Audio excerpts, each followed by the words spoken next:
All right, hello everyone. I'm here with my friend Martha, and we're inspired to talk about Jupiter now direct in Gemini and the great significance of Jupiter picking up speed and squaring all of this Pisces energy. As we know, there's a lot of strong evolutionary activity in Pisces, but Jupiter, as it completes its time in Gemini, is activating all of that. So it's just really worth giving some attention to. So, Martha, I want to welcome you. Thank you for joining this conversation with me. I'm going to also introduce a summit that Martha is leading. And I want to say first that I get a lot of summit invitations and I say no to them.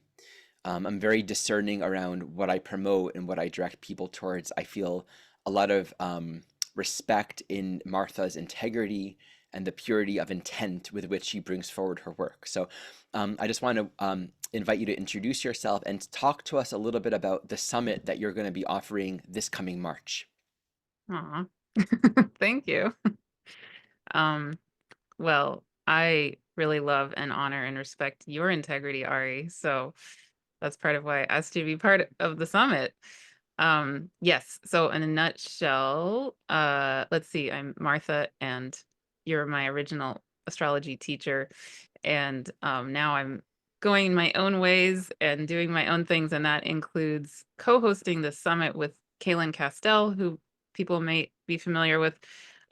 It's called Becoming Superconductors of Love. So actually the purpose of the summit is very relevant, I think, probably to our conversation today. It's going to be held from March 9th to March 30th. And it's meant to be a sacred holding space. So it's not like a typical summit where there's lots of learning, talking, kind of like you hear a talk and you're supposed to be learning from it. This is more of a every every talk, which is only 10 talks, one per day. They're meant to be very slow, sacred, like placing a jewel around a sacred circle, in a sense, to create a sacred intentional space for us to choose, to have the opportunity to choose individually and collectively in this eclipse time of March 2025, just before Neptune is entering Aries for the first time, that we get to choose to be whatever we want, right? In any moment. But in this moment, we feel so much potential for us to choose to be love, essentially. And there's lots more I could say. I can give you links to more information about it. But the purpose ultimately of the summit is to be a collective holding space for this opportunity for us to really be the change we want to see. That stereotypical phrase, but it's true. And as I think we're going to talk about today, the astrology of this moment, in particular, this eclipse season in March, and the dance of Neptune and Saturn heading toward Aries, and so many planets crossing from Aries into Pisces, Pisces into Aries is, yes, a potent opportunity for us to really radicalize the reality that we are love on the ultimate level, and that it is a choice to truly embody that and to be that in the world, which is what we need. We all know that we need that. We all want to be that. So that's the purpose of the summit. Yeah, thank you for that. I mean, it's such a deep devotion and desire for me to know what it means to be love. Not in an abstract way, but what is it? What is my role? What is my function? How can I perceive through those lens in my relationships, in my work?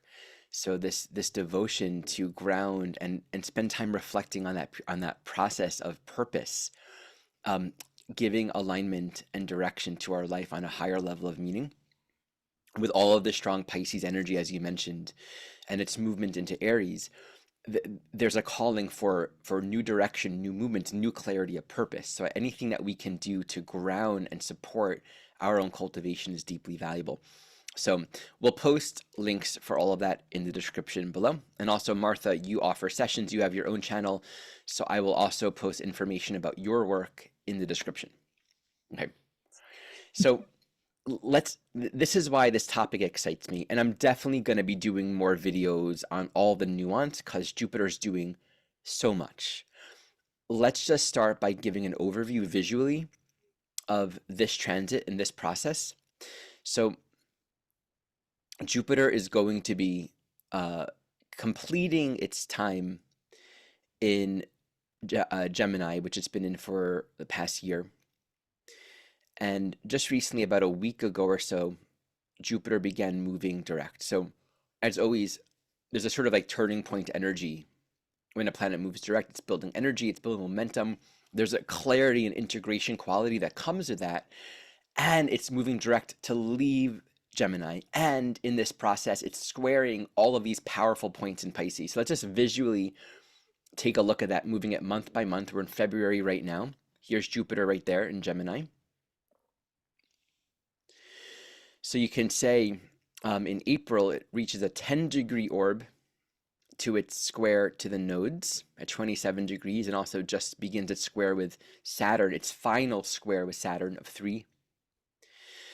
It tightens up on all of that node. It's going to be also squaring, let's go back here in April, it's going to be squaring this Venus as Venus begins to station direct after its long retrograde journey. So that's, everything's involved here. Continues on. So we have, let's just go back a little bit. Before Jupiter enters Cancer, right here, 29 degrees, we see that it's completing Gemini, just as both Saturn and Neptune are entering Aries. So there's a culmination happening where the last Saturn Jupiter square happens, just as they're both entering cardinal signs. So that can immediately tell us, just without interpreting it, we're shifting the ecosystem. There's a great movement from the mutable journeys, and this culmination of this year-long Saturn Jupiter square is happening in a completely new sign with Neptune involved. So there's a lot of strong culmination activity, a lot of energy here that I'm excited to unpack. So we're going to have this conversation. Before I jump into that with you, do you want to share any further thoughts or observations on just the movements of these planets? Nothing jumping out. I have lots of thoughts, but not about the chart itself. Okay, Yeah. great. So then let me just start by asking you a question, Martha. When we tune into this Jupiter and Gemini energy in a square, squares are catalyzing. These are stresses that bring forward growth. How do you see the challenges, right? What's the stress? What's the challenge that you can see arising as this square energy tightens over the next several months?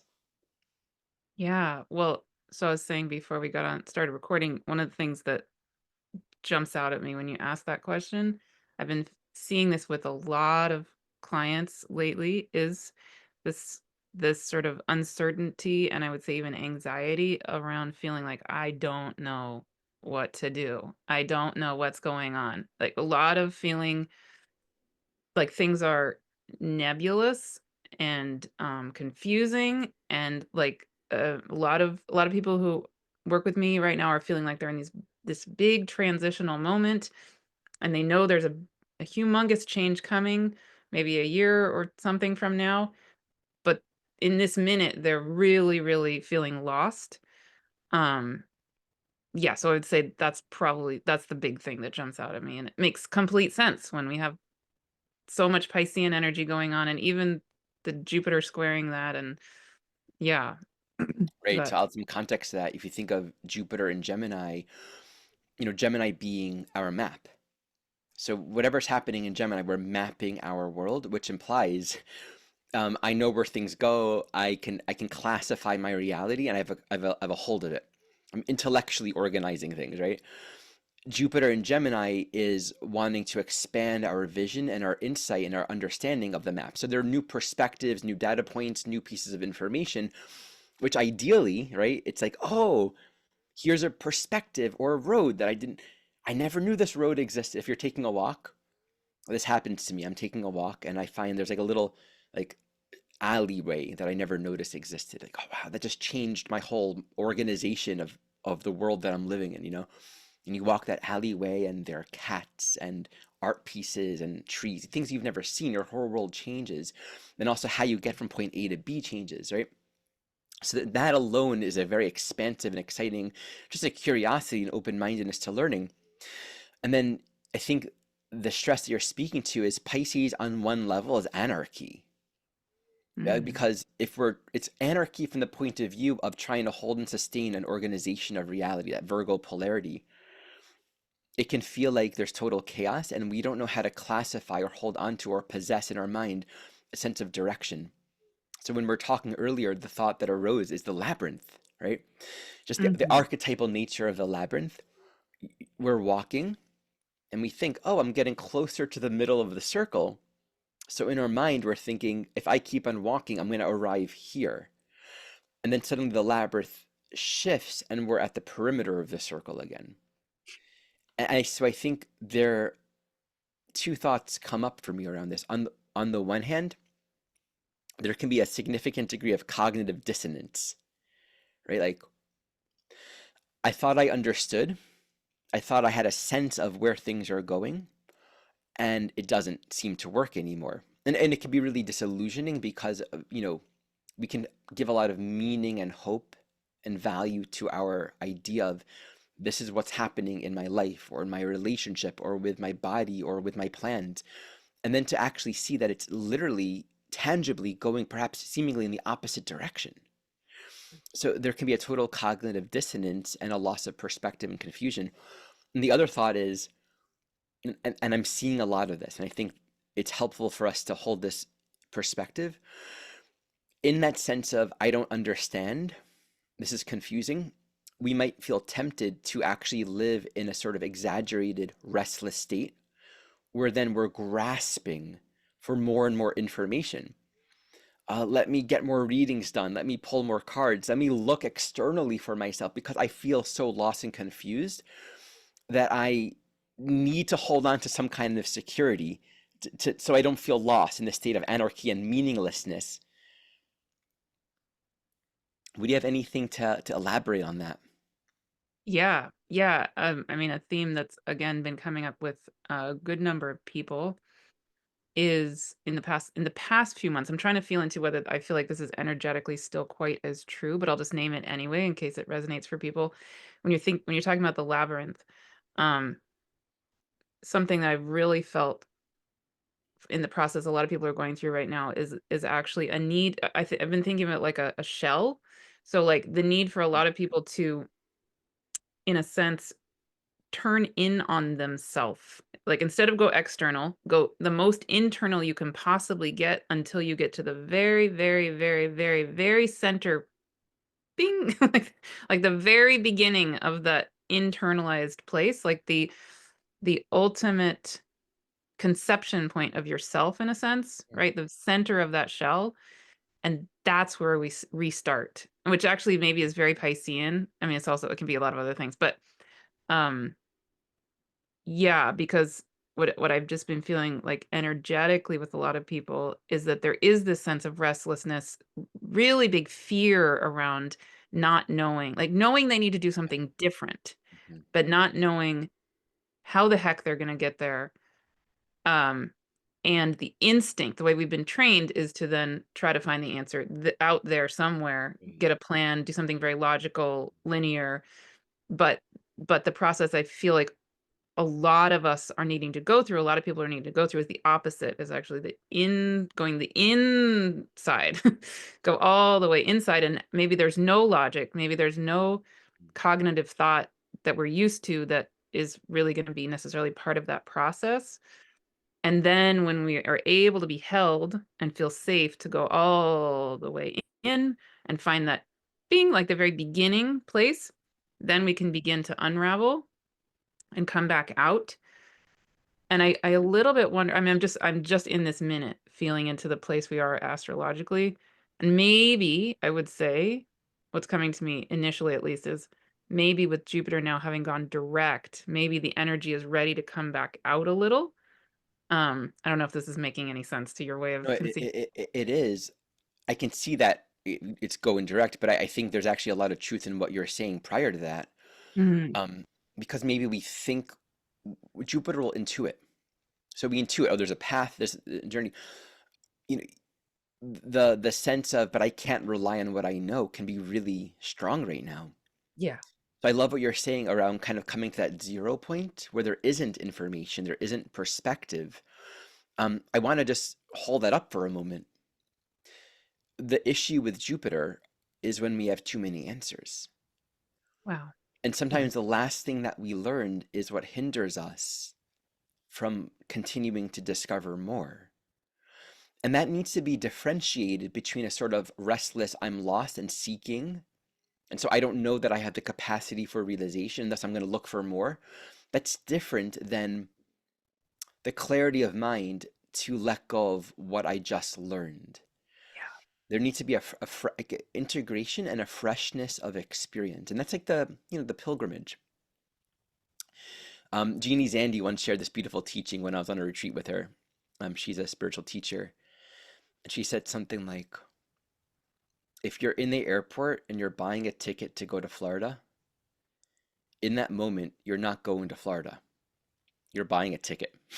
And Mm. just to expand on that, and this is a funny thought, right?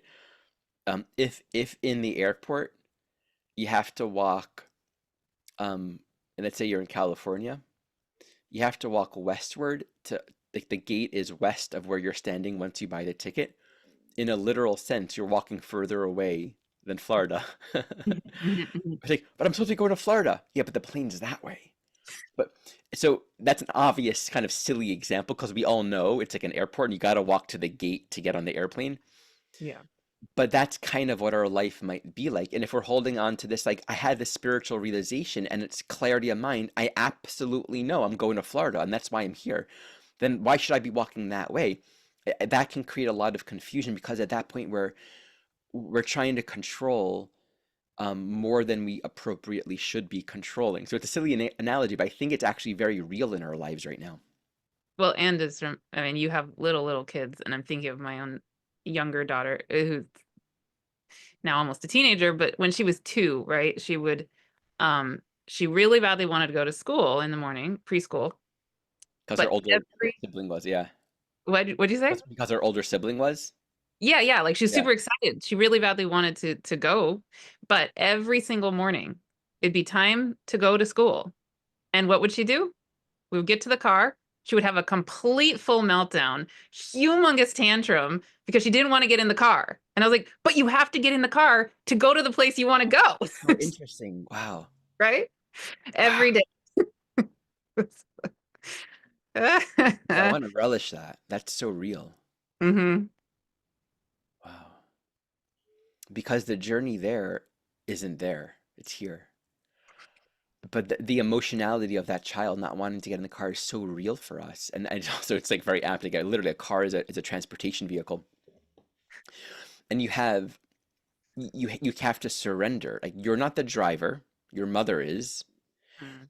You have to you have to trust the journey is going to take you there. The level of faith and trust and even willingness to be uncomfortable and surrender to a process you have no control over is incredibly vulnerable if you think about it. Yeah, to get You have to strapped. walk a journey the journey is gonna walk us there. As much as we want to be there, we have to be walked there. We have to be guided. We have to be led there, and that just takes so much trust. And no matter how much we know I'm going to preschool, um, you're not in control of getting yourself there. We're not in control of the journey. What humility! Like what a teaching. Mm. Yeah. So you're also speaking about in this process a lot of what's I mean, there's so much potency. In particular, Jupiter is going to be squaring the nodes, and you're sharing something really insightful around the Virgo-Pisces axis here. Will you share that with me here? Yeah, so I don't remember exactly what I was saying before we recorded, but what is arising for me about that right this minute is 2 things, and I'm seeing this a lot in people too, is so now that the nodes are in Virgo and Pisces, and we're gonna be having Jupiter squaring them, right? It's like what comes up for me is, okay, ultimately, what we have an opportunity for is really to be integrating the Virgo Pisces dance to come into the center of the 2. And Jupiter maybe is like an ally in that because it's gonna be squaring them. Um, so with the South node in Virgo, something that's been arising for me a lot is the opportunity perhaps for us to be really releasing some of that, some of the shadow side of Virgo energy, which can be, being overly critical or having this self-critical eye that gets in our way or that kind of a thing. Hmm. Um, and so I'm thinking of people who, again, might be in a time of life where they know where they're going. Like we know we're heading toward that Neptune Saturn conjunction at 0 degrees of Aries. That's a very concrete, like we're going to go to preschool or we're going to go Right, to, right. like we're going to get there, right? A new But journey's in begin. the Yeah. what'd you say? Yeah, like a new journey's definitely gonna begin. Yeah. Definitely, definitely. And it's coming. It's coming. Like really it's coming. And we're already on the way. But like in order to get there, okay, what is this time giving us an opportunity to do in order to really arrive by the time we arrive? So one thing I think maybe is we have been conditioned in this lifetime and lots of lifetimes and this whole time of forgetting we've been in for eons. We've been conditioned in various ways, including having a pretty critical gaze on ourselves and critical gaze on lots of things. But lots and lots of us have a not necessarily very helpful, overly critical talking in ourselves, right? So a huge part of what I think I do a lot right now in my work is in all kinds of ways holding space for us to be radically, radically, radically letting that the heck go. Okay. And I think that's relevant with the South Node in Virgo, but then also, of course, the North Node in Pisces, because then the North Node in Pisces with Neptune there, blah, blah, blah, um, brings in for me, of course, radical forgiveness and the opportunity to just let's forgive and let it go. Not, and that's different from condoning negative things, right? Condoning, let's say, violence or something. That's not the same as forgiveness. This is a radical forgiving, a radical letting go. And also bring in one thing. I don't know if do you work with Nessus? Ari? Okay. So I don't know if Nessus, she works with me, but I'm not working with her. okay. So so Melanie Reinhart, talks about Uh-huh. the centaur. So Nessus is one of the centaurs along with Chiron, Chariklo, and Pholus, one of the four main centaurs. And I had a conversation a month and a half ago or something with Pam Gregory, which people could look up if they want, where the first half of the conversation was largely about the Nessus Saturn conjunction happening right now, actually, in Pisces.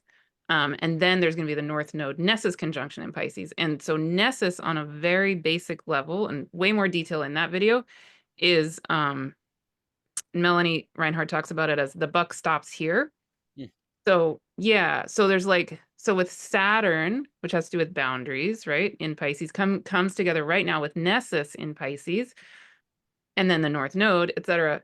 It's like extra, extra, extra layers for me of, hey, we've gone through eons of trauma, eons of really difficult stuff, and it's really legitimate that we would feel traumatized, we would have all this conditioning that feels very difficult, etc. And at a certain moment, at a certain time, at a certain point, when it's appropriate, when it's the divine timing, we have the opportunity to make a choice to let it the heck go. Mhm. Again, not spiritual bypass, Mhm. not condone things that aren't cool. We need to have healthy boundaries in that, but there's a moment where we can let go of being a victim. I think that's really actually what it comes down to for me. And just let's be done. Let's be done. Let's move on, right? Yeah, I'm curious. What? I Yeah. mean, I don't know if you know, but what? How fast is Nessus? Like, how long is it moving along with Saturn in Pisces? Like, what's its movement rate? Is it like Nest Chiron and very elliptical, or? it's really slow. Okay, It's yeah, super, super slow. cool. Okay, um, here's one thing that this elicits: just contemplating what you're speaking to around letting go of control, and sort of coming into clear alignment in our of discrimination. I think the challenge, given that we're looking at the square and the south node being in Virgo, is that if we really let go and surrender and we stop judging, because the impulse here is going to be, I want to judge and thus label so I can possess and know and feel secure about what's happening. If we don't, we're going to do something wrong. I think that that's a core piece that arises here because the underlying dynamic within Virgo is a guilt. And so the perfectionism, right, is I need to make the right choices. I need to kind of get the right answer or get the right perspective, know how to think about it. So it's like we sit in our bed thinking about things over and over and over again. Like what we're kind of attempting to do from a Virgo Gemini perspective is we're kind of just trying to organize it properly, and none of our thoughts usually bring us peace. But these are attempts to just like classify our life, and nothing really works until it brings us back to the truth with a capital T, right? But our limited, it's like rearranging the furniture in a room that really just doesn't, it's rearranging dysfunctional furniture. And no matter what we do, the furniture won't really give us what we're needing. We, in a Mhm. sense, need to let go and free up the space and a whole nother framework. It might be some of that furniture is going to be repurposed. It might be you're going to be in a different room entirely. Maybe you don't even need furniture. Maybe you're going to walk out of that room. You know, like the framework from which we're operating is going to limit us in a very narrow range of possibilities. But I think two things: Jupiter being that like I don't want to miss the opportunity. I don't want to miss this opportunity for expansion and growth or development, or miss the spiritual opportunity. And so I'm going to try to force things or control things or organize things to be the outcome or to be understood in the ways that I need it to be so that I don't get lost. I think this brings up an existential fear of being lost because that Pisces North Node, with all that Pisces energy, is if I really don't know, if I really let go, there's going to be anarchy and chaos. Everything's going to fall apart and there'll be no security. So I think that's a really big growth edge for us right now because we don't want to feel like we're lacking in depth. And that's where Saturn is so essential here because Saturn isn't, you're not just letting go into a state of non-alignment. Saturn says we are disciplining and learning how to cultivate a conscious co-creatorship with meaning, with the divine. So this square with Jupiter to this North Node and to the Saturn in Pisces, there's a way of thinking and a developmental path and a discipline that's actually relevant for us right now. And it's not letting go into an anarchistic state, it's letting go into how the path wants to actually lead us. And there's work to do. But I think we need to be willing to let go of that insecurity of I need to hold it and possess it in the ways that I've organized it. Otherwise, it's like I'll be wrong, I'll make a mistake, I'll miss an opportunity, or everything's gonna fall apart. And so Virgo can do that thing where maybe I'm not following my purpose in life, maybe I'm not following meaning, or maybe I'm not happy, but at least my shoes are organized, you know? Because that creates so at least I've been able to say this is what everything means and how it all works. And that's the delusion of Pisces then as well. Like we flip into the delusion of Pisces where we're just living in a dream reality and we think that we're letting go.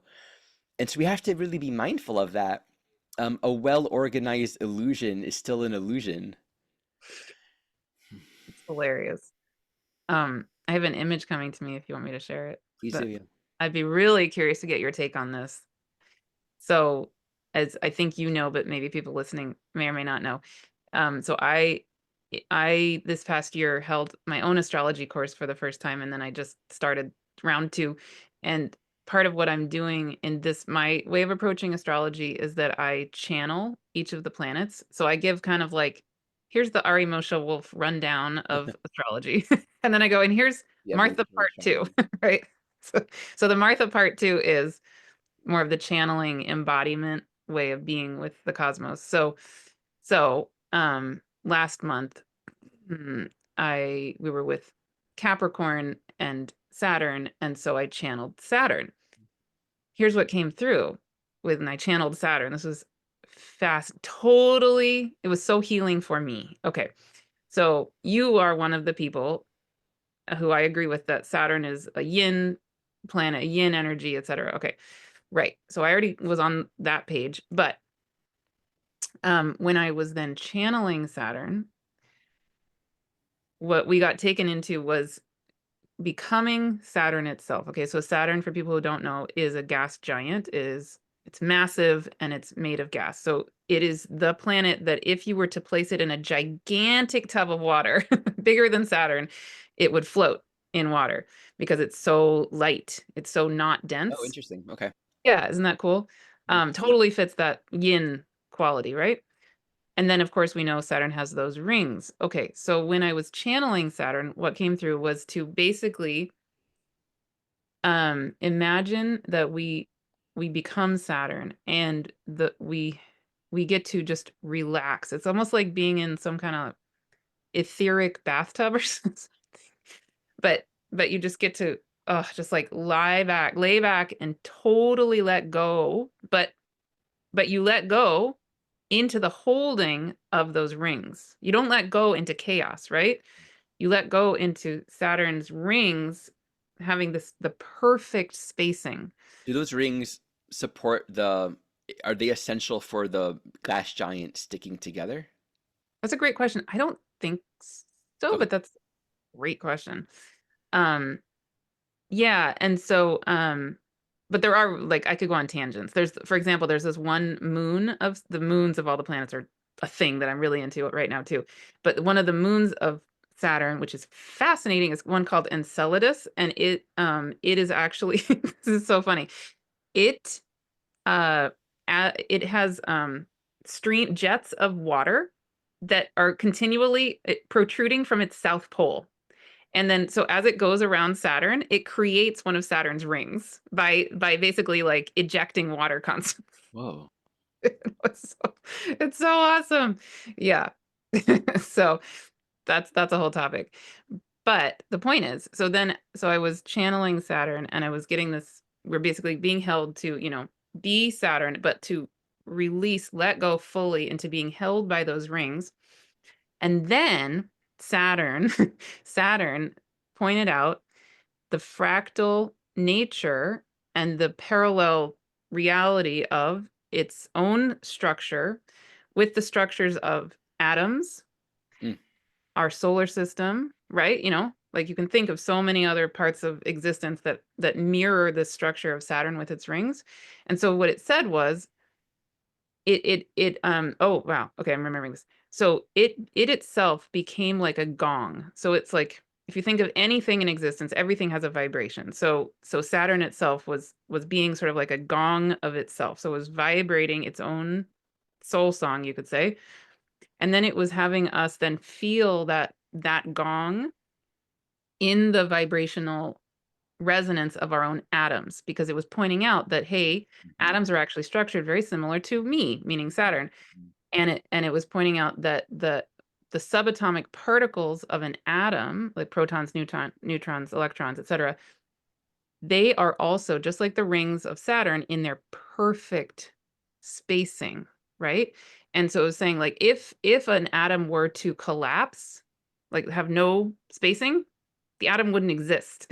So that's not cool, right? And so there's the sense of with Saturn that if we're able to embody the true yin quality of being held in a soft yet very strong way, then we can remember even on a subatomic particle level that perfect spacing, that perfect being held reality that we are, so that we can be Saturn and Pisces. We can be both like in the ethers, but held. So we're not in just chaos, right? And the anarchy you're talking about. Right. So that elicits that sense of surrender and trust, but also being composed.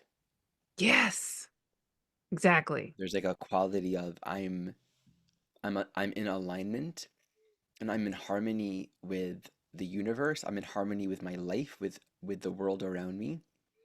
There's purpose and there's structure that has meaning, Yeah. right? Like it's and that and that's okay. What's arising is this really differentiates to how just speaking about Saturn and Pisces and how culminative this is with Neptune right now, the dissolving of all the structures that we've created that are actually not in harmony. They're not in resonance. They're just illusions of meaning that we've established, and they might like be like really nice looking sandcastles.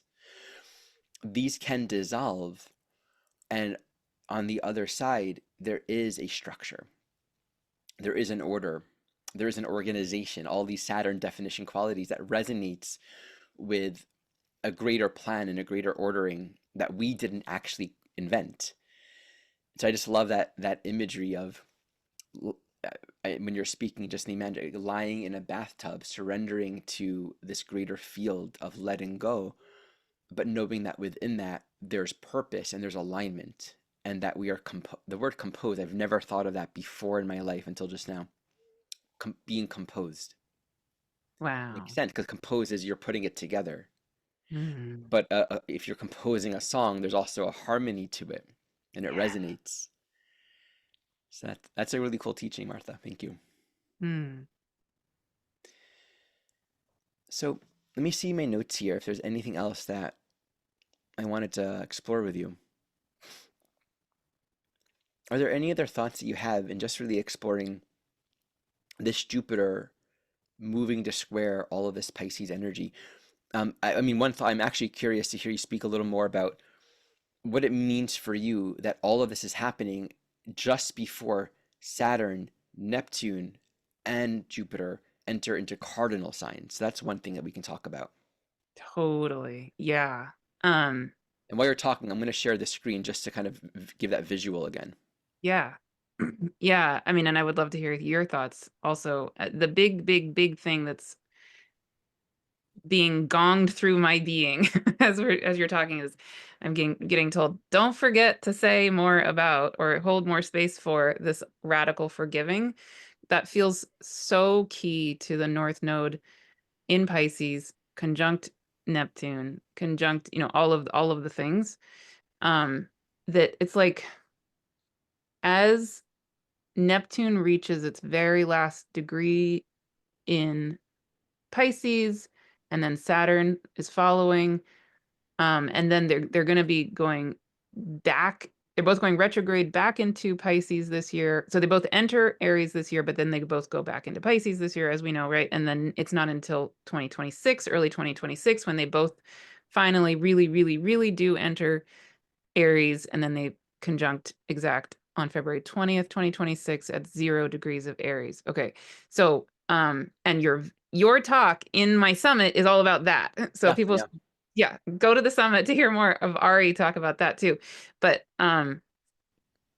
yeah, so what comes up for me is like, okay, if we're playing so much this year with this very, very, very end of Pisces, and just the feeling I get in my body when I feel that is, it's like that place in the zodiac to me holds the memory, even the cellular memory of what is ultimate divine love, really, right? So, like, as we are doing this letting go this year, this highly mutable time, which is for me really so much about letting go and being willing to be put in the car in order to go to preschool.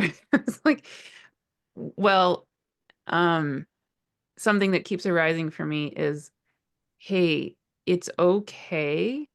We are always held in this, what is 29 degrees, 59 minutes of Mm, Pisces. mm, Literally, I would say that's like the beginning and ending of time in a sense, right? So it is divine love. And part of that forgiving for me is, I think right now, we've had this Pluto-Mars opposition. We're going to be having a third Pluto-Mars opposition in April, and there's lots of very volatile energy. So, what I've been feeling in my own life and in the world, of course, is the potential for us to be very intense and very angry and very upset for legitimate reasons, totally justifiable, not denying any of that. But there's something where I feel like there are certain times where, okay, something is just truly upsetting. Like, I'm not going to not be upset about certain things. Okay.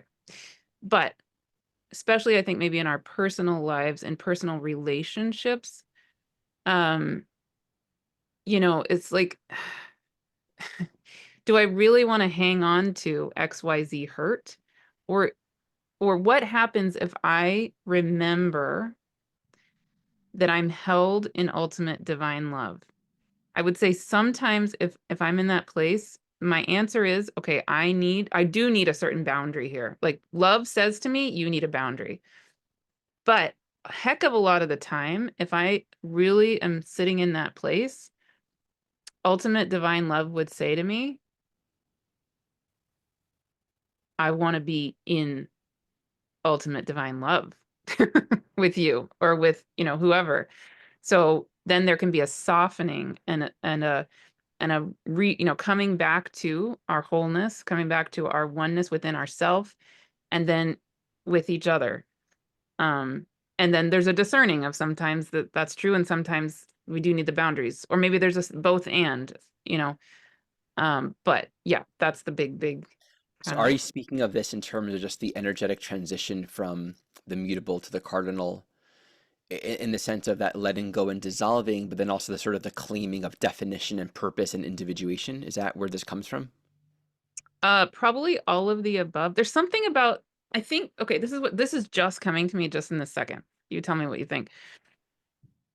The while we're starting this the mutable energies being so strong, the other thing that's been unbelievably strong is the Mars Pluto opposition, right? Among other things. But that was like we had the exact second of those oppositions on January 3rd. And I can just say for myself, that was a really intense time. Really intense. It got really intense in the world and all kinds of things. Okay.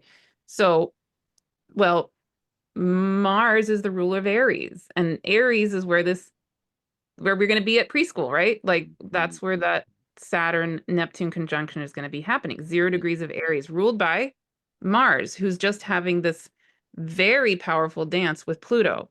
So, Finishing this very powerful initiation, yeah. exactly. So, maybe part of the opportunity in that is, hey, there's wisdom.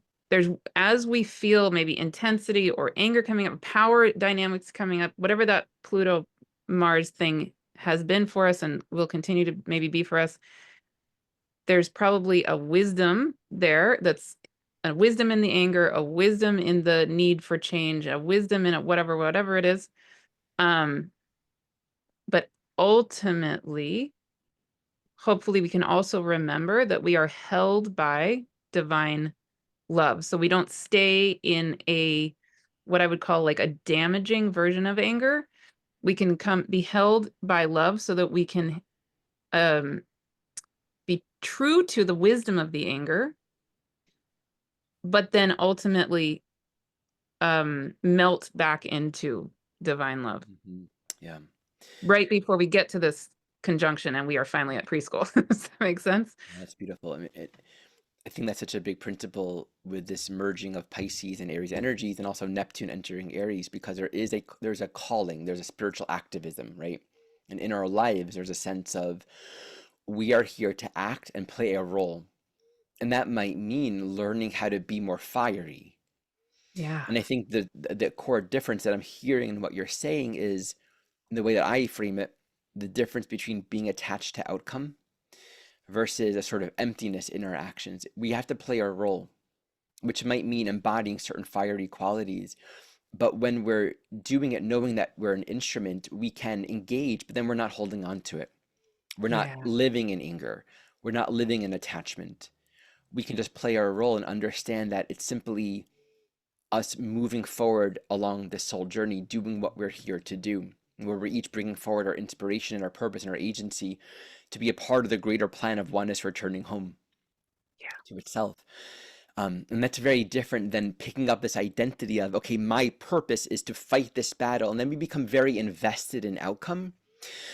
And then we lose a lot of peace. And this is just sort of, I think, coming back to Gemini, how do we make sense of all the things that are quote unquote wrong, personally, collectively? I think a thing to really be mindful of is where we can get exhausted or sort of lost in trying to strategize or give meaning or place a sense of purpose to our lives according to our own limited thinking. We don't want to exhaust ourselves or enter into a state of martyrdom or depletion or confusion. There is a role. There is learning and reshaping and new perspective that wants to emerge for us, but it's not meant to take us away from our soul, Yeah. even if it means exploring new parts of ourselves that we've never explored.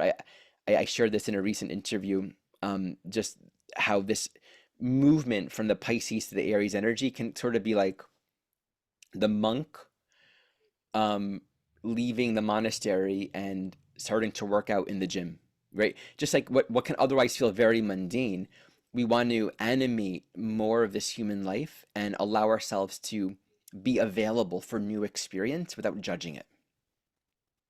Yeah. So another thought arose while you were speaking, and just so everyone can notice here, again, highlighting how profound this is. Like Saturn enters Aries, and that square is culminating during Gemini season, Sun in Gemini.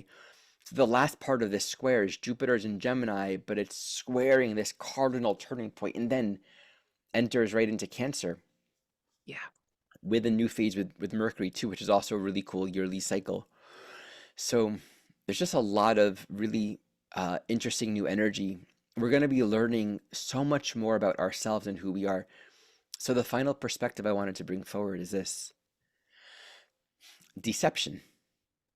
Jupiter in Gemini, news, media, information, squaring Pisces, the illusion of appearances, Saturn in Pisces, authority figures taking on roles of deception. We're Mm. seeing this now. In my personal opinion, I don't shy away from humbly sharing my own personal perception, even though I'm sure many of us have different views, and that's fine. I believe there is a pretty massive deception happening right now with the powers that be in the government in the United States right now.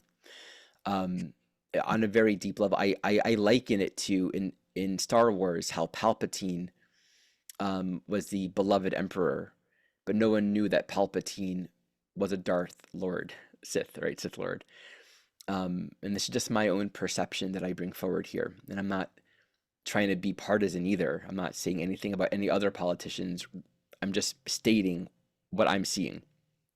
Um, and I think that's very much reflected in that appearances and words and ideas can be expressed and articulated that can easily bypass the logical or intuitive mind and to convey certain ideas and be convincing of that which it's wanting to convince, but be very mindful of the power of deception whenever we're dealing with Pisces and the duplicit nature of Gemini and the sort of salesperson quality of Jupiter. Something to be really mindful of, both in terms of our own ability to self convince and deceive ourselves and to also be misled. I think this calls for a lot of spiritual discernment and discrimination. And to notice, are we adopting beliefs and ideas that resonate with a sense of separation? Are we, anything can be logically argued to be true, and that's like a Gemini thing. And especially if you bring in Pisces and Jupiter, anything insane can be logically argued to be true. Like insanity can be logical. Logic doesn't mean truth. And so I think the test is, are we happy? Does this bring joy? Is this bringing closeness? How is it affecting those around us? Or are we living in a bubble of separation? That's one way to test the logical premises that maybe we think are real, but does it actually restore a sense of connection and unity and peace in ourselves and the world around us? That's like a bottom line way of thinking of it. Do you have anything to add to that? I have a question, if that's Yeah. okay. I would just be really curious to hear. So we're talking a lot about Virgo, Pisces, and Gemini, but then the missing fourth thing would be Sagittarius, right? Okay. So I'm just curious because you're a highly, highly Sagittarian being, and I have a lot of Sagittarius too, but you really, really do. Yeah, how do you feel that all this whole T square in relation to the Well, let's share the Sagittarius? screen again because you can think of when you have a strong T square in a chart, transit or natal chart, um, there's sort of a release point. And this is just, this is not a technique. This is me being intuitive. And I invite everyone to think in this way. Happens to be in this chart. Let's get that moon out of there. Okay, there we go. So we have a very strong Virgo and Gemini, Pisces, configuration. Let's get Jupiter even a little more into it. So besides for the occasional movement of the moon, nothing's happening in Sag. What that means is the Sag holds this empty space for where a lot of integration can happen. It's not like we need to become Sag or pretend there's a planet in there. It's just this holds the key for balance because we have this T-square where there's a crux and a crisis between these energetics, right? Jupiter at this midpoint between Virgo and Pisces means there can be a lot of alternating between the Virgo and Pisces consciousness with this sort of dissonance and confusion of what am I doing with that Jupiter in Gemini? The Sagittarius polarity becomes, you can think of it as either a trigger for integration or a release point. The question that I would pose, and this is again a framework for any time we have a T-square, how does that empty space, I would then create the cardinal, the mutable cross, how does that empty space offer a teaching and a point of wisdom to bring balance and further integration to where there can be an otherwise strong polarization between extremes? So in this case, it's your intuition. We can get lost in our mind, in a lot of thinking, in a lot of creating logical conclusions and trying to control things and believing in ideas and convincing ourselves of what's true and trying to map the world according to what we want it to be. And so we're in the labyrinth. And here's a funny analogy. We're on the labyrinth. Either one, we've told ourselves, I'm gonna get there. Oh, I'm not there. All right, I'm lost. I'm confused. Let me get out of the lab. Right, so we end the journey, or we get confused about the journey because we didn't arrive where we thought we were going to arrive. I'm supposed to be flying east, but I'm walking west right now. I shouldn't be here, right? Or we're on the labyrinth, and suddenly it seems like we're further than we wanted to be. We're not in the center. Someone comes along and says, "You're doing it all wrong. You're doing this labyrinth, but this labyrinth is just an old way of thinking. You can just go straight to the center. You know how? Pick up those rocks and just walk." Like, oh my God, I can just take a shortcut. We're bypassing an intuitive knowing that says the journey is the journey. You can pretend and make up your own and pretend you're on some other path. The journey is the journey. Like there's no book or movie that represents that archetypal hero's journey where it's like in the beginning of the movie, Frodo is like, you know what? I don't need the ring. I'm not gonna do it. I'm not gonna walk this path. It's all an illusion anyway. Like you just can't exempt yourself from the path, and you're not, if you just jump to the middle of the circles, you pick up a rock, whatever, you're not gonna learn anything. The appearance of arrival, which is also like a sort of you can pretend or make yourself look like you've arrived, is not the same thing as actual arrival. So you just have to access your intuition. What does that mean with Sag? Which is more challenging here because Gemini is, Jupiter is in Gemini ruling that Sag. We have to be really honest with ourselves. The energy of honesty, the energy of sincerity. Do I actually know? So besides for the gauge of does it bring peace and happiness for myself and others, is it nurturing a sense of unity? Also, I would say, do I need to repeat beliefs and ideas and logical arguments in order to prove and sustain my knowing? Or does the knowing rest on its own? If it rests on its own, we're in touch with our intuition, which also means we have nothing to prove, nothing to defend, nothing to prove, nothing to convince ourselves or others of. What's known is self-evident because it's known. And what isn't known, because it's not actually self-evident, it needs to be sustained with a lot of logic and arguments and whatnot. So yeah, really learning how to be honest with ourselves, to know the flavor and the taste of honesty. Even if the honesty is like, I really thought I was supposed to be here, but when I look into this moment, I'm actually here, and this is what I know, and I only know what I know, so I guess that's the truth. And that might bring up a lot of questions, but the truth is the truth, and that's the only place where we start. So it's a great question, and that's my thought on that. I love it. Yeah. Yeah. Again, I can direct people to the video I did with Pam Gregory because I'm realizing I give it another answer that I think adds on to your answer really, really, really perfectly. Because in that video I talked about 3 Well, two asteroids and one Kuiper belt being, Varda, Diana, and Estrella, who are Okay, cool. all conjunct the galactic center. So, in the end degrees of Sagittarius, and Varda moves very, very, very slowly, so she's kind of there for a long time. But the two asteroids, Diana and Estrella, this year are going retrograde, so they're going crossing back and forth over that galactic center point, squaring the nodes, especially at the time of the eclipses. Mm. Um, Actually, both eclipse seasons this year. And so I add in, who is Diana, who is Estrella, who is Varda. But I just say, just that goes so perfectly with what you're saying. Diana, on among other things, to me helps us come back to our body wisdom, right? And so Diana in Sagittarius with the galactic center, squaring, creating that fourth point of that cross we're just talking about.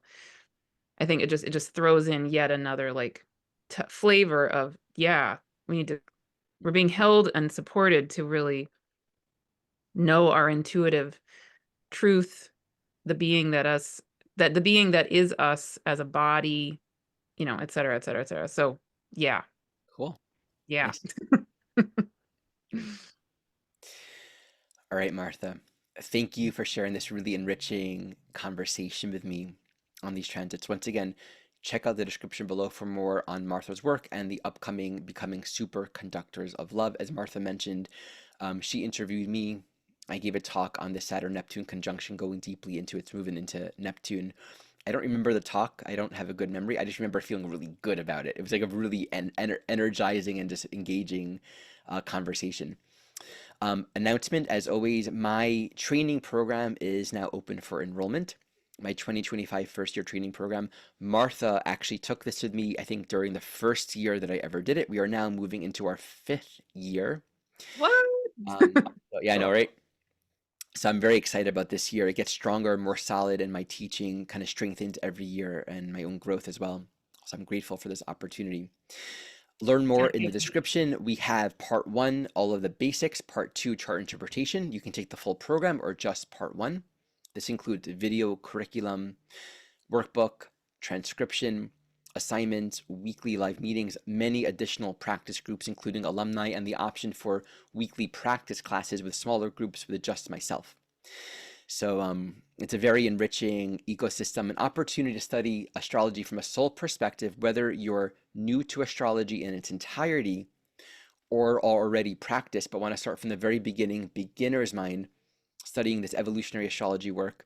It's based in the lineage of Jeffrey Wolf Green, which I am trained in.